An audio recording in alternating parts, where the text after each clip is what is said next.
سلامونه دوستانو، هیله ده چې روغ او جوړ یاست او د صحت جامې به مو په تنګ وي. نن مو یوه ودانه ویډیو بله تاسو ته جوړه کړې ده. هیله ده چې د ګرځندلو او نور څخه تیر سئ او زموږ سره دا ویډیو تر پایه وګورئ. دوستانو، تر پارلمانه هغه وخت نه تېرېږي چې تر څو مو زړه خالي سوی نه وي او دغه خلکو ته دغه ویډیوګانې ورسېدلې نه وي. 4-5 ورځې وسولې چې پارلمان دپاره رئیس نه ټاکل کېږي. لامل یې دا دی چې دی پر چوکیو باندې جنګ دی. جنګ د چا دی؟ جنګ د دوو نفرو دی، د چا او د چا. اوس به په ویډیو کې تاسو ته وښیم. نو هیله ده چې لکه څنګه چې مې په تېره ویډیوګانو کې وویل، هیله ده چې کومه غلطي ونه کړئ او کوم غلط پیغام راته پرې نه ږدئ. ملتیا مو وکړئ تر څو دا خلک په اصطلاح د سړي زامن کړو. کمال ناصر اصولي او میر رحمان رحماني دفاع څخه پر یوې چوکۍ ښه خوندور جنګونه روان دي. اوس نو تر راسه چې دی د خلکو څخه شرم نه لري، شرمیږي نه، د هغو خلکو تر هغه پارلمانه ورسوله، مګر هلته هم جنجال وي. دا به د خلکو دپاره کار وکړي او که به خپل د جیب دپاره.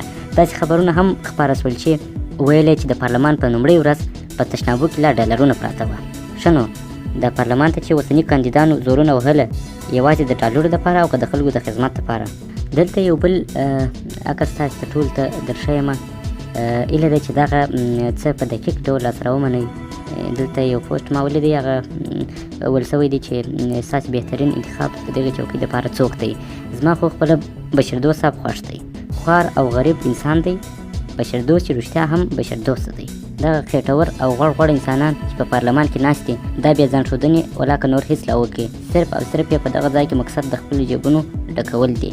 نو دوستانو، تاسې د خپلې ګټې نه تېر سئ او کوښښ وکړئ چې د افغانستان دپاره داسې وړ شخص وګڼئ چې هغه دې خاورې ته ژمن وي او دې خاورې ته په رسمنۍ سره کار وکړي، نه دا چې د خپل جیب دپاره. د شرم ځای خو دلته دی چې په پارلمان کې تر وکیلانو پولیس ډېر دی. پولیس څوک دی؟ پولیس هغه څوک دی چې د خلکو ساتنه کوي.